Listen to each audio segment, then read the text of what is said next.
Porque a gente fala muito de poderio americano. Sim, o americano, porque é o seguinte, se a gente pegar, isso procede, isso é verdade.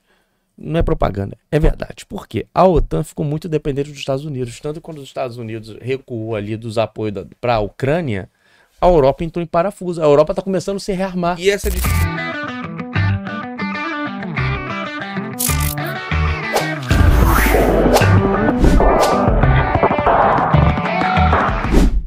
Fala pessoal, Flopados hoje vem com a discussão sobre um conflito. Uns chamam de guerra, outros de intervenção militar, outros de intervenção especial, aí vai dar o nome que quiser, sobre a Rússia e a Ucrânia. Nós temos uma dificuldade muito grande, porque a mídia não está divulgando fatos reais do que está acontecendo. Para isso, nós trouxemos hoje uma pessoa especial para poder falar. Não é o que eu vou anunciar agora, porque ele está muito, mas muito longe de ser uma pessoa especial. Doutor Marcinho. Rapaz, olha o processo aí. Oi, temos a figura do nosso amigo Dark Freitas. Mais uma vez agradeço o carinho de vocês, me deixar estar aqui, aprender mais um pouquinho. Pô, para nós é uma honra. E o professor jornalista da agência Sputnik, que é o cara que traz as notícias da Rússia. Eu quero ouvir a versão da Rússia, porra. Porque a imprensa nossa, ocidental, só fala a versão da Ucrânia. Eu quero ouvir a versão da Rússia sobre esse conflito. O professor Renan Rebelo. Doutor ainda não, no futuro quem sabe. Mas eu chamo de doutor, eu chamo do que eu quiser. O programa então é meu. Então tá certo. Então, depois dessa pode me chamar de... essa besta de doutor, porra. Depois dessa pode me chamar de diplomata. Porra, diplomata. Um prazer estar aqui, vamos bater um papo, vamos conversar sobre esse conflito e vamos principalmente focar nas raízes históricas, né? Que esse conflito não começou no dia 24 de fevereiro de 2024. De 22, perdão. 24 de fevereiro, que 2022. É o meu aniversário. Começou no seu aniversário. Foi um presente que a Rússia me deu. É seu, a culpa é sua. Culpa é minha. Na hora que eu soprei a velhinha, eu pensei merda e deu merda. 24 de fevereiro de 2022. Lembro desse dia. Eu tenho visto muito, eu assisto muito. Tem palavras que eu queria que você também explicasse pra gente o que significa e tal. O Oblast de Kursk, não sei o que, o Oblast de Dmitry Petrov, o cacete, papapá. A ocupação da Crimeia, tadinho dos ucranianos, tadinho do pilotão Azov. Eles não são nazistas, não, eles são nacionalistas, blá blá blá. O Zelensky é um coitadinho, e aquela coisa toda. Eu queria um pouco... Um panorama da visão russa sobre essa questão toda, porque a gente só escuta falar da versão ucraniana. Eu queria que você desse... Eu vou dar a versão histórica, né? Como os fatos, né? O batalhão Azov começou, não é um batalhão fascista, é um batalhão nazista, né? Mas vamos chegar... Como é que se espanta o nazista? Fala aí uma palavra em russo para espantar o nazista. Nazista? Em russo? Stalin. Não, Umer é fascismo, morte aos nazistas, né? Umer. Vamos lá, começando. Oblast, né? Oblast, por exemplo, Rio Grande Rio. Região do Rio. Oblast é uma região, né? Oblast é região. É uma região de Kursk. Não necessariamente está na cidade de Kursk, está ali nas cidades próximas, né? Um oblast, né? Então, assim, oblast de Moscou, são ali a região metropolitana de Moscou, né? Vamos fazer aqui uma comparação para alguém de fora. Rio Grande Rio, pode ser São Gonçalo, pode ser Caxias, né? Grande Porto Alegre. Exato. O oblast. São Leopoldo, etc. Grande São Paulo. Exato. Então, a primeira aqui é a mais fácil. Agora, vamos começar... Antes do dia 24 de fevereiro de 2022, a gente tem que falar de 2004. Por que 2004? 2004 aconteceu a Revolução Laranja. O que é a Revolução Laranja, né? A gente tem que pegar que quando acaba a União Soviética, em 91, inclusive teve um plebiscito na Ucrânia, que eu vou falar aqui, vai fazer sentido no futuro próximo, tá? Porque é uma história longa. Quando acaba a União Soviética, antes teve um referendo em várias repúblicas soviéticas. A União Soviética tinha 15 repúblicas, a Ucrânia era uma delas. que a parte leste da Ucrânia era contra a dissolução da União Soviética. A parte leste da Ucrânia e o sul ali, com a Crimeia então era totalmente contra a dissolução da União Soviética. A Crimeia, ela vai para a Ucrânia no governo Khrushchev, se eu não me engano, no ano de 1954, que a Crimeia era russa. E ela teve uma decisão administrativa que foi para a Ucrânia, né? Então, guarda essa informação. Ali é uma região que já tinha muitos russos. Crimeia, aquela região portuária. Isso. Sevastopol. Porque a Crimeia é uma península, né? Tem ali a Crimeia e Sevastopol, que é uma cidade também, né? Então, Crimeia e Sevastopol, que é conectada à Rússia pela ponte de Kerch, né? Que é ali próxima de Rostov-on-Don, que fica ali na parte mais sul. Do outro lado fica Odessa. Stalingrado fica ali. Não, Stalingrado é próximo ali ao Cáucaso. Eu tive lá. Não se chama mais Stalingrado, se chama Volgogrado a cidade, né? Volgogrado. Mas na época assim, de comemoração da guerra de Stalingrado, em fevereiro, a cidade passa a se chamar simbolicamente de Stalingrado. Inclusive, há movimentos, há intenções de voltar a ser Stalingrado, inclusive para fortalecer o turismo. Eu tive lá, tal, mas, enfim, para não perder o fio da meada. Revolução Laranja. O que é a Revolução Laranja? Nós tivemos ali, nos anos 90, uma relação muito complicada ali, um afastamento ali da Ucrânia com a Rússia. Inclusive a Ucrânia ali em 2000, vou pular aqui para 2004, Revolução Laranja. O que acontece? Teve uma eleição entre dois candidatos, o Yushchenko, pró-ocidente, é da parte ocidental também da Ucrânia, e Yanukovych, que é ali da região do Donbas, né? A região do Donbas é onde fica Lugansk, Donetsk, é uma região muito rica ali em carvão, minério, indústria. Inclusive o time Shakhtar Donetsk, que significa mineiros de Donetsk. Shakhtar, né? Isso já mostra ali o que tem naquela região. E a parte assim mais ligada à Europa é a parte ocidental da Ucrânia, né? A questão lá de Lvov, né? Inclusive tem até um monumento. Lvov é próximo à Polônia. Exatamente. Onde tem inclusive um monumento ao nazista Stepan Bandera, que foi um colaboracionista ucraniano que colaborou com os nazistas durante a Segunda Guerra Mundial. E a imagem histórica dele foi renascida depois desse ano de 2004. O ano 2004, o que acontece? Tem o Yushchenko, Ocidente, Yanukovych, ali da região do leste. O que eu falei? Por que eu falei sobre esse referendo que teve na Ucrânia? Se a gente reparar ali o mapa, a maioria da Ucrânia queria a separação, era a parte mais ligada à Europa, culturalmente, contra a Rússia e tal. E essa parte do leste, que é mais rica e que foi industrializada principalmente no pós-guerra, por conta da invasão nazista. Dizem que o culpado disso tudo é Nikita Khrushchev, que industrializou muito a região. Então, ali já tinha um processo de industrialização desde o Império Russo. Tinha exploração de uma empresa galesa lá. No Império Russo ainda. Ali, eu dei uma aula agora numa turma de mestrado na Universidade de São Marcos, no Peru. Fiz uma apresentação, mostrei os mapas. Já existia movimentação ali no Império Russo. Agora, para a reconstrução de um país, de um pós-guerra, você tem que dar emprego, você tem que industrializar, você tem que fazer ferrovia, você tem que usar os recursos minerais ali, naturais. Então teve realmente uma migração muito forte de russos ali. Tem gente ali que fala só russo, não fala ucraniano. Tem gente que fala o russo como a primeira língua, o ucraniano como segunda língua, né? Então, quando você aprende o idioma, você também, quando você tem um idioma nativo, não é só você fala o idioma, você tem uma bagagem cultural, um cabedal cultural, tal, da sua região.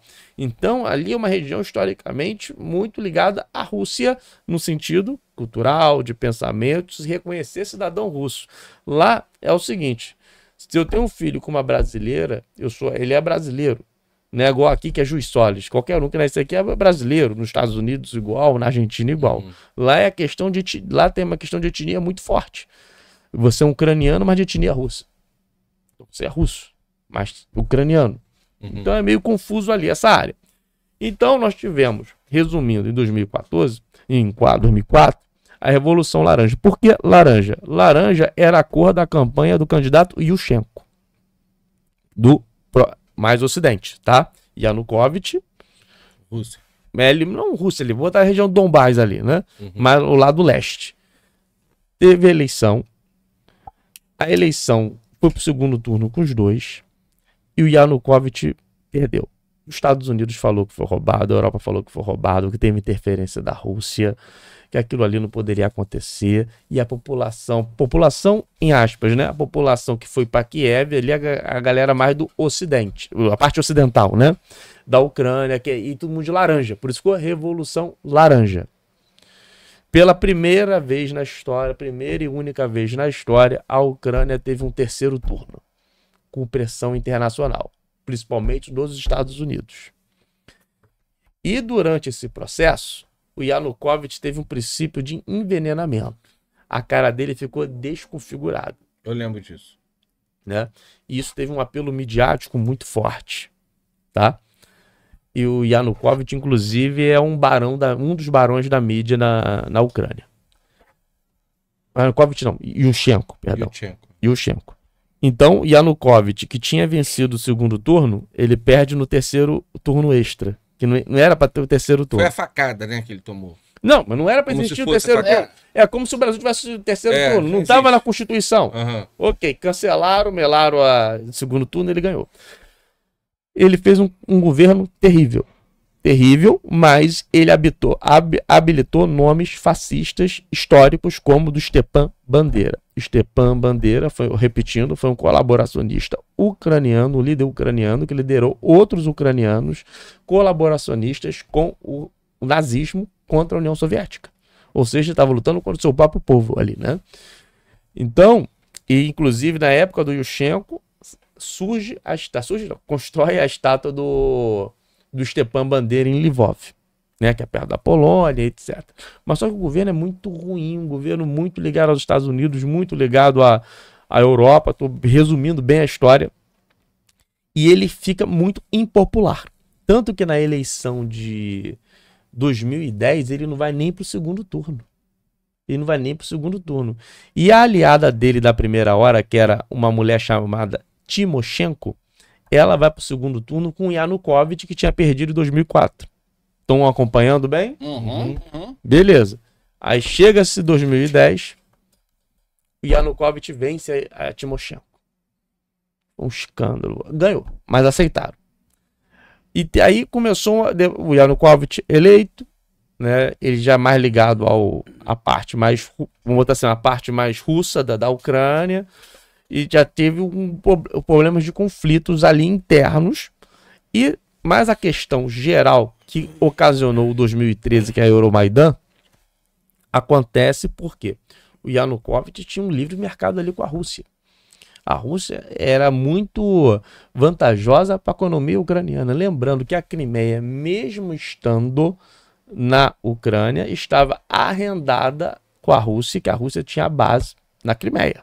Arrendada. A Rússia pagava para ter a base na Crimeia. A base de marinha dela é lá. Sim, entendeu? Mas já estava arrendada. Entendeu? Estava arrendada, etc. E sendo que a maioria da população ali era russa. Ok, né? Beleza.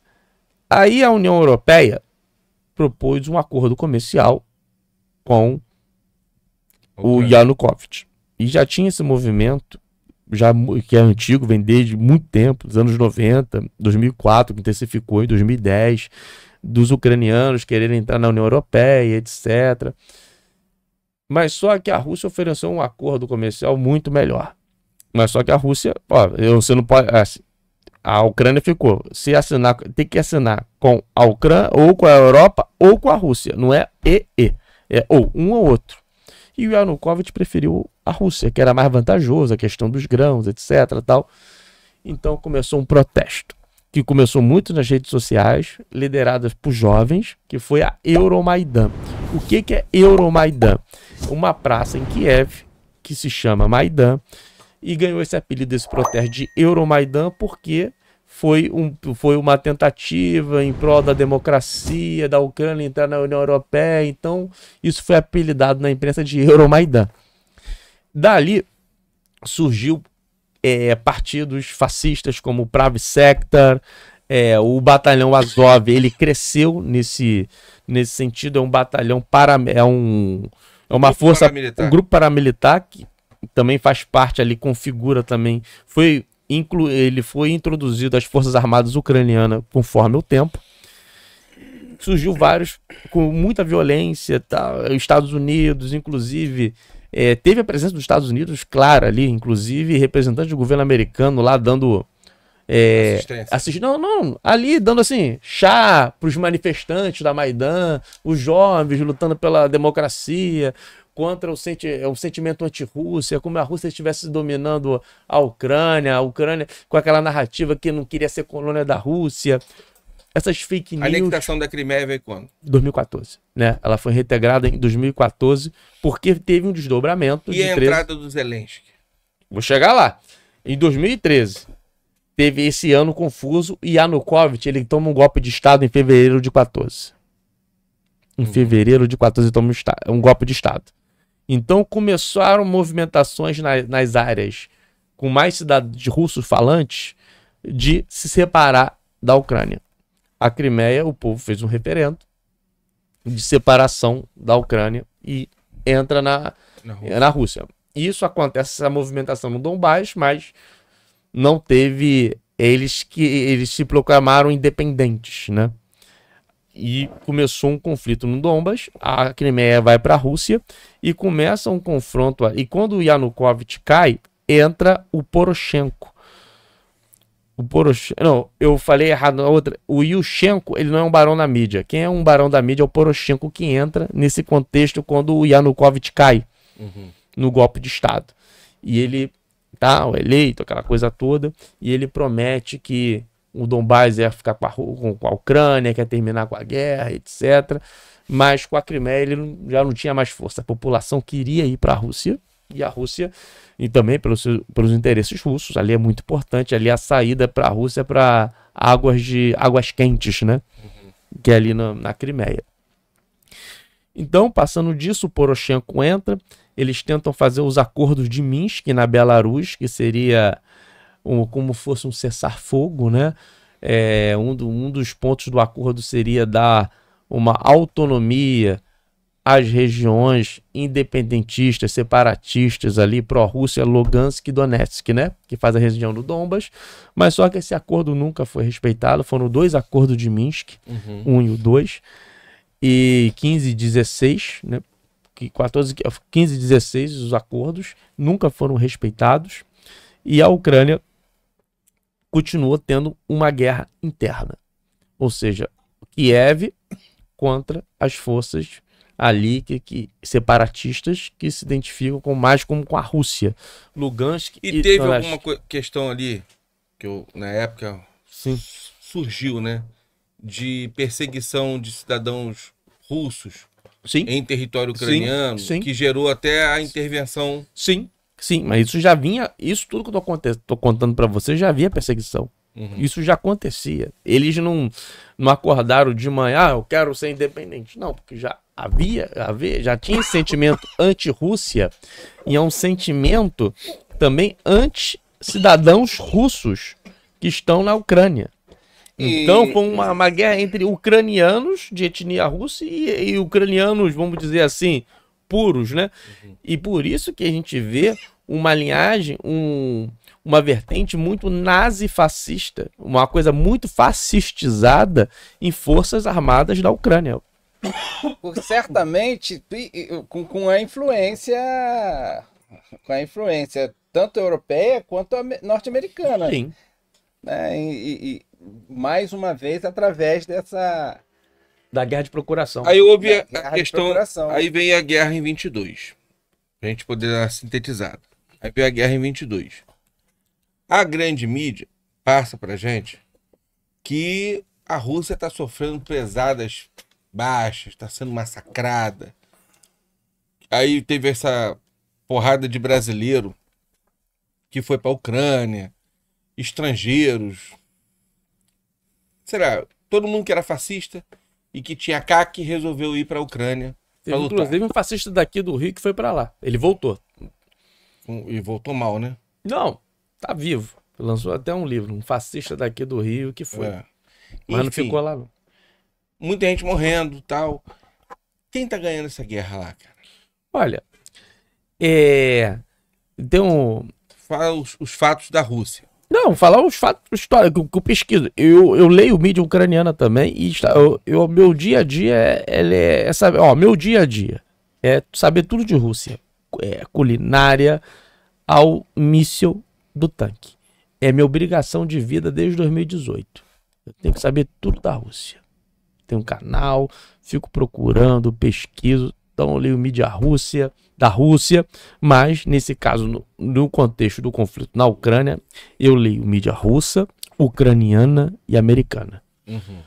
Né? No modo geral, parece que é um Ctrl-C e Ctrl-V da mídia ucraniana e americana. Eu vejo os três. A fonte que eu mais vejo nos Estados Unidos é a Associated Press, né? Que é a agência mais antiga dos Estados Unidos de notícia.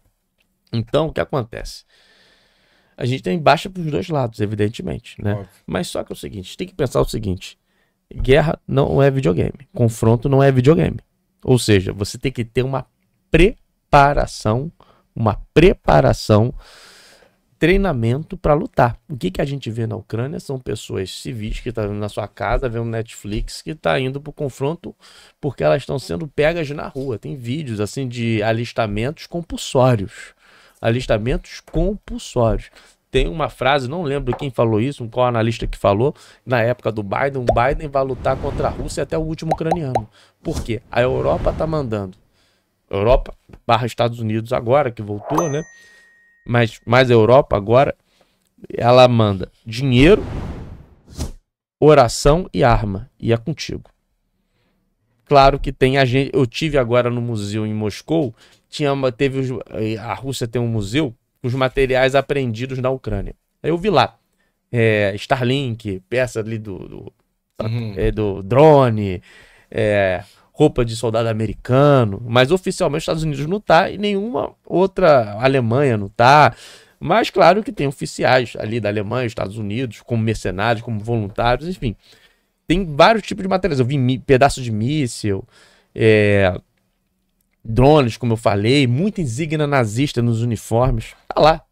Esse parque Aquele tem que grupo viderrar. Wagner saiu do confronto? O grupo Wagner, ele conquista, inclusive, a cidade de Bakhmut, mas não tem mais notícias dele no confronto. Claro que pode ter alguns... Mas o grupo Wagner tá até na... Foi morto. Não, O avião dele caiu sem querer. Que era um Embraer. Era um Embraer. Era um avião da Embraer, um Legacy. Era um jato. Aí, continuando, né? Agora, se a gente pega aqui a Rússia, se você pegar os avanços territoriais, a Ucrânia não conquistou nenhum avanço territorial na Rússia. Você vê a Rússia, ela tá expandindo, ela não tá expandindo, ela não quer pegar Kiev, ela não quer anexar a Ucrânia, não tem. Ela tá na região russófona. Os oblastos estão crescendo.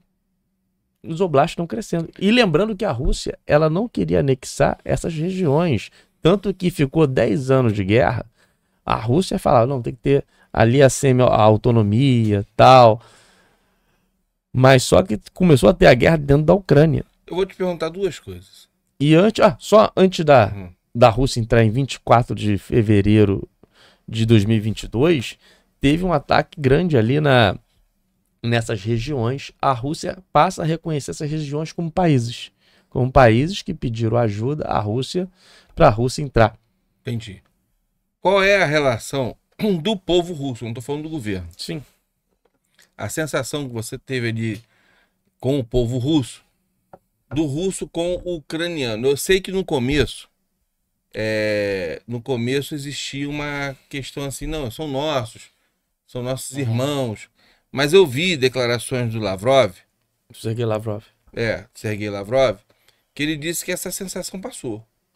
Que o russo mesmo ali, ele não está muito satisfeito com aquele ucraniano do oeste que você está dizendo aí, que é de Kiev e da região ali próxima à Polônia e da fronteira com a Europa, não.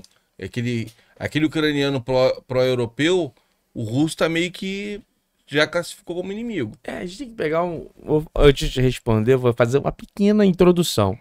A Rússia e a Ucrânia é basicamente quase, não vou falar que é o mesmo povo, mas basicamente um povo de mesma origem. Eles nascem juntos como russos de Kiev.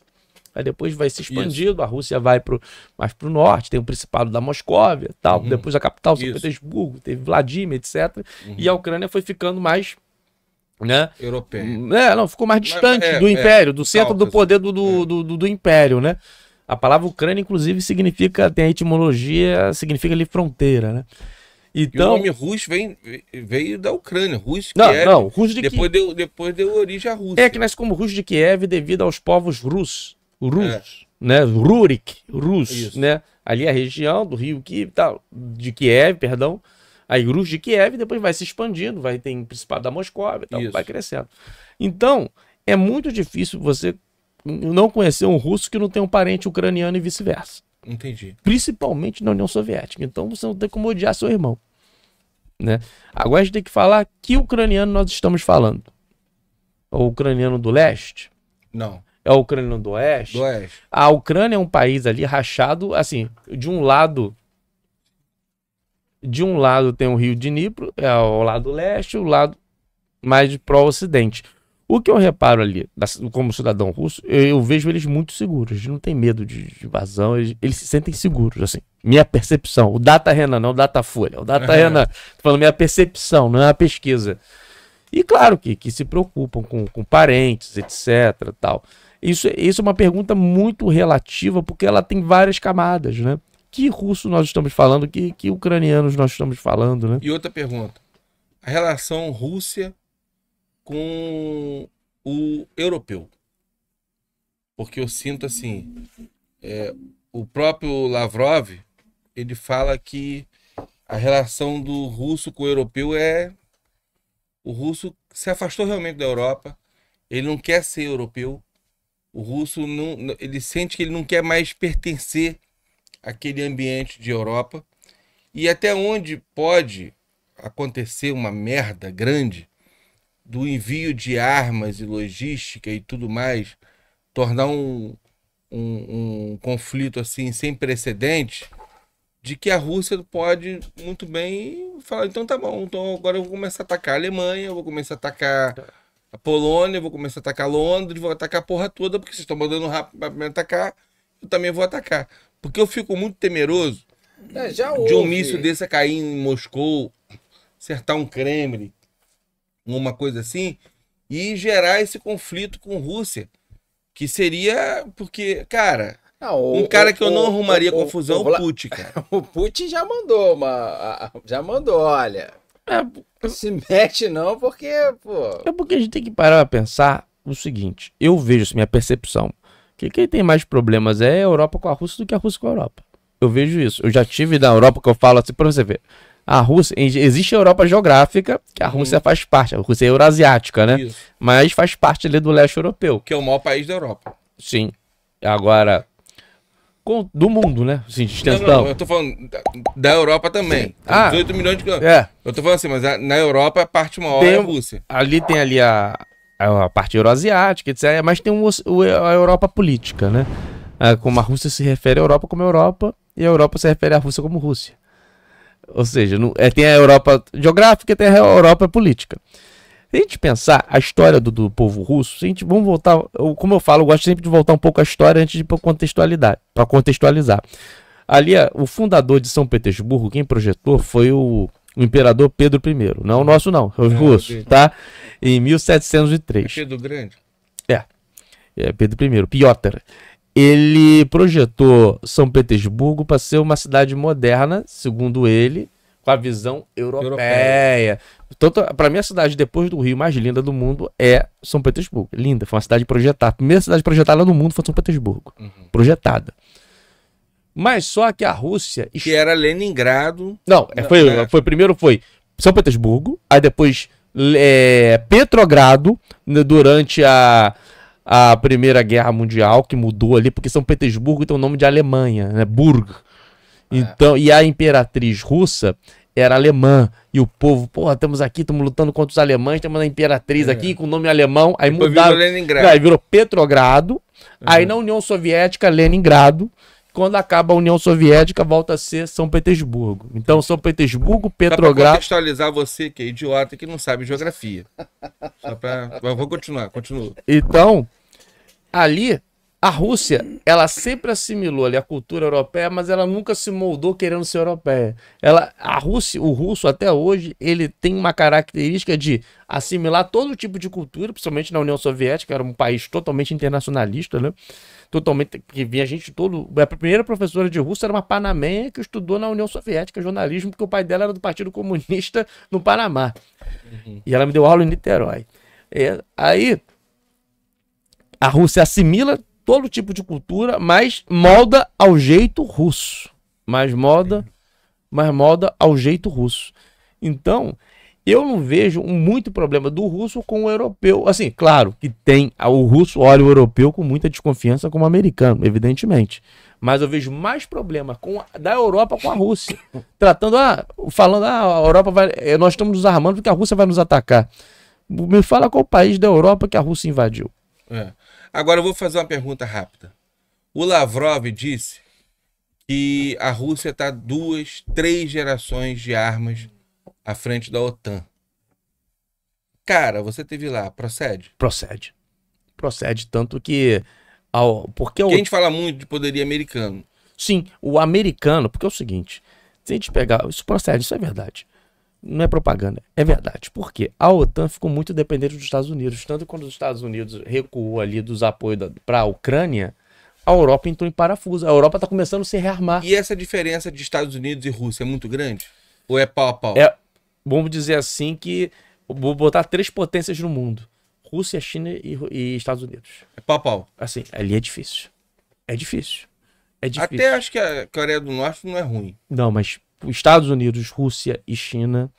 É pau a pau. É assim, é difícil. E a OTAN ali, formada pelos europeus, tem muito país pobre.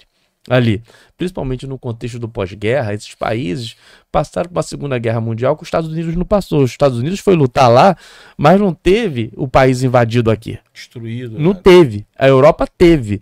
E teve o plano Marshall, que os europeus ali ocidentais ficaram dependentes. A União Soviética não teve plano Marshall, teve que se reconstruir do zero, sozinha.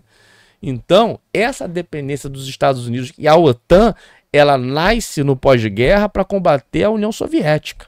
E o que, assim, um relato final, assim, o que você está sentindo pelo que você tem visto, você teve agora na Rússia,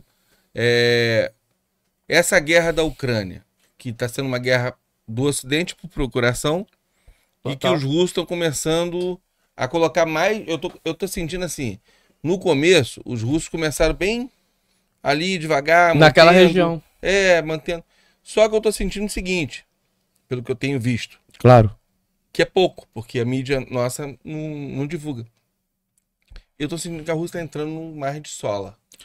Porque o Ocidente, a Rússia, ela quer manter ali as fronteiras que foram reintegradas ali. Aquela região ali, que foi reconhecida... Tá fazendo uma área de segurança, né?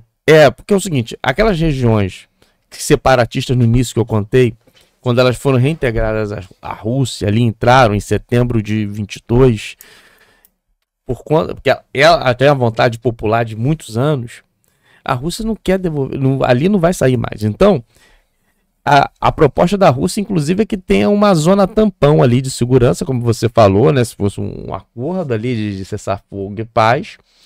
Mas só que acontece que os europeus, como eles foram alijados da negociação pelo Trump, eles dobraram a aposta. Não, nós estamos investindo aqui na Ucrânia, nós queremos algum quinhão. Lembrando que o Reino Unido assinou um acordo de 100 anos com Zelensky, de cooperação entre Reino Unido e Ucrânia. Então eles não vão jogar para perder. Então eles estão enviando mais armas, muito mais armas. Eles estão dobrando, eles estão fazendo uma corrida armamentista. Então, o que a Rússia recebe nas suas áreas ali de bombardeio, vai ter a contraofensiva, que tende a crescer, enquanto continuar isso. E com essa questão da população da Ucrânia se recusando a lutar, sem soldado não tem guerra. É muito difícil, que tá tendo muitas baixas, só ver. Não sou eu que tô falando, você pode pesquisar, tem muitas... Estão produzindo, a linha de frente russa agora, tá produzindo entre 10 a 15 mil drones por dia. Cada drone desse é um soldado atirando no outro para matar. A Rússia entrou com deficiência nesse conflito de drone. Hoje é uma potência de fabricação de drone. Tem fábricas na Sibéria só fazendo drones. E continua investindo em tanque também, a Rússia. O armamento. Agora saiu um tanque agora que atingiram 30 drones e o tanque continua andando. Nesse museu que eu vou falar, se você quiser pesquisar, quem está assistindo a gente, é o Museu do Heroísmo, Museu Gegorismo, que fica no Parque Venderar. E eu vi um tanque de guerra abatido americano lá. Aí. Os alemães estão sendo massacrados. Não, assim, tô falando que oficialmente... Os americanos os alemães estão mandando tanques. Isso, mandando. Mas só que são ucranianos operando. Na teoria, que tem muito mercenário, etc. Inclusive, saiu um vídeo essa semana, isso é coisa... Isso já vem antiga. De uma mulher ucraniana com um sombreiro mexicano convocando latinos para lutar na Ucrânia. Mas isso aí é uma propaganda que já vem desde 22. Mas eu achei esse vídeo tão ridículo. Tá rolando essa semana, mas isso aí é antigo. Queria agradecer de novo a presença, o esclarecimento. Passou muito rápido. Rápido. O esclarecimento aí sobre esse conflito. Guerra não é bom para ninguém. Não. Ninguém torce para guerra. A gente torce por uma negociação de paz o quanto antes. Que o povo da Ucrânia tenha paz, mas que esse Zelensky é um palhaço, certamente. Um idiota, que tá levando o país à ruína. E ele era humorista, você sabe, né? Eu sei. Sim. Mas é um humor sem graça. Porque... Ele foi eleito que ele tinha ele era protagonista de uma série chamada O Servo do Povo. Ele era um professor que alguém o filma, ele faz um discurso anticorrupção e ele vira presidente. Essa série durou 3 anos numa emissora gigante chamada Adim Plus Adim, 1+1 na Ucrânia. O povo comprou a ficção. Comprou a ficção e a campanha dele foi Servo do Povo. Aí. E ele foi a série ela termina algumas semanas antes da eleição. Aí o que acontece? O povo comprou essa besteira, como compra aí o bolsonarismo, como essa série tá no YouTube, se quem quiser ver. Levou para, eu não quero ver essa merda não. Que levou para uma guerra onde está morrendo a força trabalhadora quase toda da Ucrânia, os jovens estão sendo raptados para poder participar de um conflito que eles não querem lutar. E está aí a tragédia humana que é essa coisa de guerra, que para mim é uma tragédia sem precedente. Queria agradecer a presença de Dark Freitas mais uma vez, que trouxe o nosso convidado. Agradecer a presença do Dr. Marcinho. Tamo junto, misturado sempre. E agradecer a você, professor Renan, que teve essa paciência e esse carinho aqui com a gente. Chamando, é só falar. Quem quiser acompanhar meu trabalho é Rússia em Português, pode botar no Telegram, no canal no YouTube. Se precisando, tô aqui, espero voltar outras vezes, principalmente para falar da nossa Rússia. Obrigado, irmão. Spasiba Bolshoi, pacá. Pacá. Tchau. Obrigado, tchau. E você que está assistindo a gente, tem um QR Code aqui com um Pix. Dá aquela ajuda, porque a gente não recebe ajuda de ninguém.